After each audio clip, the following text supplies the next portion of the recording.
Hello, quick, come in. Once again, we have a lot to get through. Now, you will notice how intelligent I'm looking. I'm not really. It's just because of the glasses. I'm going to take them off now because I can't really talk and wear them at the same time. I can't multitask. Himself, where have you gone? She says, I can't see a thing without them. Right then, as I say, we've a lot to get through, right? I will bring you up to date on old woman and her health. Right, every time I spoke to her last week, she had a different story, and I spoke to her about 6 times a day. Sometimes I'd ring and she'd go, oh, Marian, I'm as wake as water. And then I'd ring her like an hour later and she'd be like, yeah, well, no, I think with Katrina coming, I might as well go home on Friday. And it was all very confusing. And then in the middle of it, didn't Dad get sick? And I mean, that's more of a worry, really. And, you know, a lot of the week was spent trying to keep him in the home and out of hospital, because the nearest hospital is Michael's hospital, where we don't want him to go. And every time one of us would, well, every time I would ring, I would talk to the nurse on duty and I'd say, okay, but if he has to go to hospital, you are not to bring him to Michael's. And they were like, yeah, look, we know, because you see, we were all 5 of us were ringing the nurse's station and saying, he's grand, okay, good, yeah, well, it's a worry, but if he is good, you are not to put him into Michael's. And they were like, for feck's sake, we feckin' know, do you feckin' mind? You don't have to keep feckin' telling us. Anyway, so Mam did come home from hospital on Friday, even though she flip-flopped. But you see, Katrina was coming on Saturday morning, and she wanted to be there for her, and like, I don't blame her, you know, but her lovingness. Do you remember I was telling you last week about how nice she's been to me?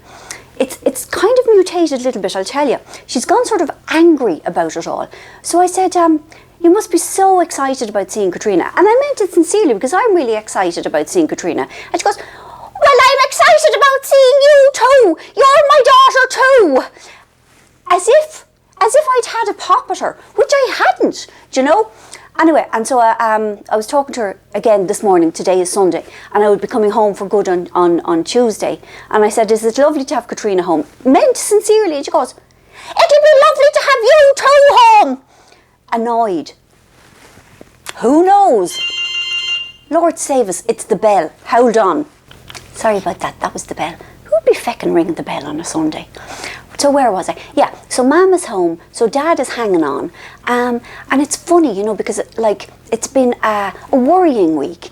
And I was thinking about, you know, the fact that I've had a very privileged life. You know, like, you know, I'm 55 and both my parents are still alive. And in the overall scheme of things, very few bad things have happened to me.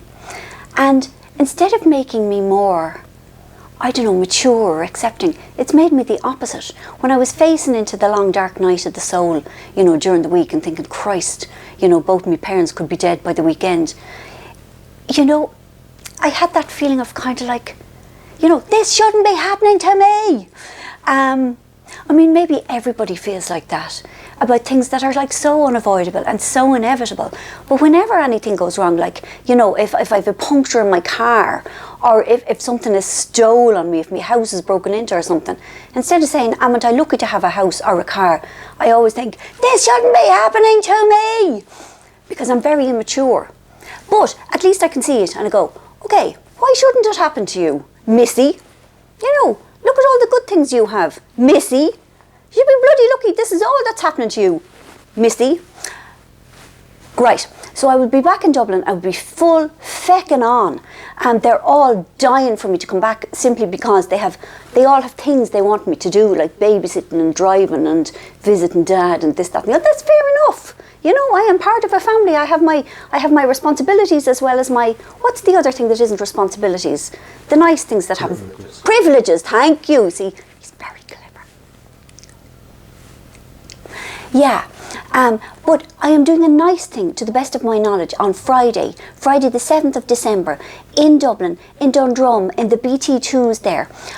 Sali Hughes is coming, and I will be interviewing her in the shop to an audience, and the audience will be getting goodie bags and whatnots, and we will be talking about her new book, Pretty Iconic, which is out in paperback now, and it is the most interesting and special book. It's like a social history, but it's told through things like, you know, shampoos we had as a kid, or, you know, makeup that we would have used at our mother's dressing table, or things that we used in our teens that you know, are, what's the word, redolent, like of a particular time in your life.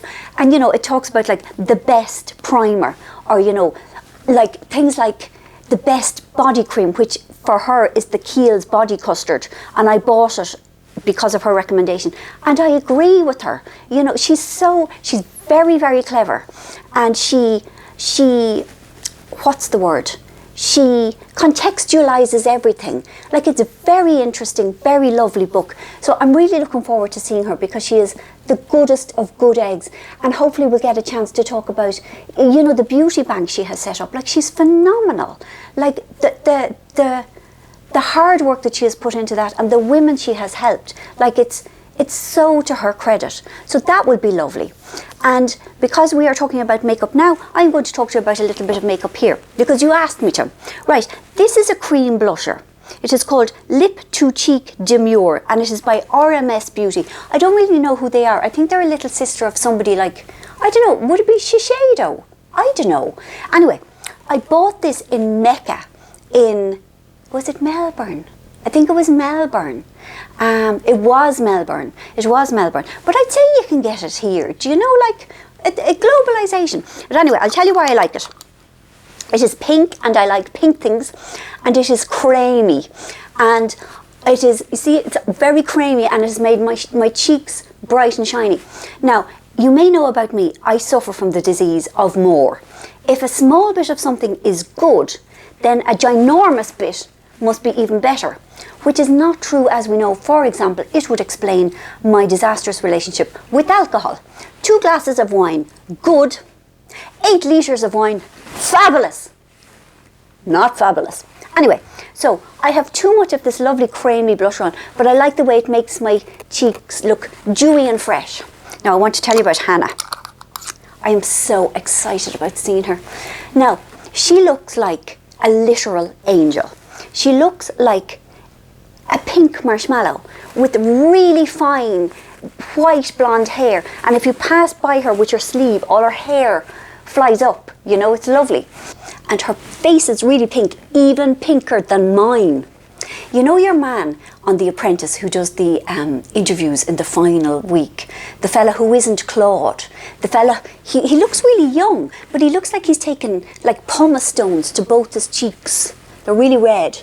Hanna's are like that. And so she looks like a little dolly, but she is full of personality. And basically, the long and the short of it is, she baits the tar out of Teddy. And if he cries, then she laughs. I mean, and I just think she's hilarious. She's 15 months, and she is like so resilient already. And it is interesting to me because, you know, nurture is a certain amount of stuff in shaping our personality, but nature, like, we are just born a certain way, you know, with various strengths and not strengths. And anyway, she's lovely, and I'm dying to see her. And she's mobile now. She's not actually walking, but she is upright, and she is moving herself along by holding on to chairs and dogs and whatever is useful in her path, and she is wreaking havoc, which is fun. Now, I'm sure I have tons to tell you. Oh, another book. Oh my God. Right. Okay. Jacqueline Moriarty is an Australian writer. She is the sister of Leanne Moriarty and Nicola Moriarty. And I boasted to you how I met the 3 of them when I was in Australia, when I was in Sydney, and we had afternoon tea with them. And we had the most wonderful time. And I have a giant, giggly sort of crush on the 3 of them, you know, and I was sitting there and I was kind of, you know, and finally they've asked me a question or said something nice to me, yeah, you know, like really, really nervous. And so Jacqueline wrote a young adult's book called Feeling Sorry for Celia. And it was at least 15 years ago. I'm trying to remember how long. And it remains one of my most favourite books of all time ever.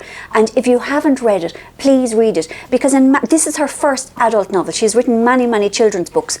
But it's like there's a straight line between Feeling Sorry for Celia and Gravity is the Thing. Because she has a unique voice. It is one of the most magical, different, interesting, likeable, lovable, beautiful, sad, lovely books I have ever read. She writes, you know, she's different. This is different, but it's very uplifting. And do you know this? There's a category of books now called Uplit, apparently inspired by Eleanor Oliphant, and everything is described as the new Eleanor Oliphant. And this is Uplit. I mean, it is immensely uplifting, and it is about, you know, I don't know, it's whimsical, the word. I don't really understand what whimsy is. But anyway, it is so beautiful. It kind of, I read it in an agony of loving it, but also being so, I don't know what the word is, humbled by the fact that if I lived to be 7,022, I would never be able to write a book as good as this. And that's not, I am not looking for your praise, I'm really not. That is simply acknowledging my limitations. And what I do is grand, I stay in my lane, but it doesn't mean that I can't admire other amazing books. And this is one. It'll be out here in January 2020, which seems like a long way away, but look at how fast this year went. It is so worth waiting for. You will adore it. It's an instant classic, and read Feeling Sorry for Celia while you're waiting for it, and it'll give you a sense of what she's like. Now then, I think that might be it. The next time I speak, the next time you hear from me, I'll hopefully be in Dublin. Feck alone knows, you know. But it'll be nice. It'll be nice to see them all. I wonder if Old Woman will continue to be in a loving rage with me. And I hope Dad is all right. Dying to see the Redsers. Oh God, I have to tell you, right? Redser the younger, Oscar, is a bowed little strap. He's a little scut. When Dylan was making his first communion, I was sitting beside Oscar in the church, and Oscar was openly sneering, and he kept saying, "It's only bread." And he's right, it is only bread, it's a load of codswallop. But anyway, Gary was driving Oscar and a load of his classmates to a party. And in the middle of the drive, doesn't Oscar announce to the carload of little boys that there's no Santy? And several of them started wailing, and then above the sounds of their wails and howls, Oscar goes, "Yeah, your man and Dad are the ones who buy the presents." And he was delighted, you know. He's the little rascal has spirit, just like Hanna. So yeah, I'm looking forward to seeing them all. I thought that was funny. Ritan is in hiding now. Ritan is in the witness protection program because the mothers will kill her. Anyway, it's December. Do your best, take your vitamins, use the word no. Do not go to things you don't want to go to. Life is hard enough. Thank you, you're lovely. Bye.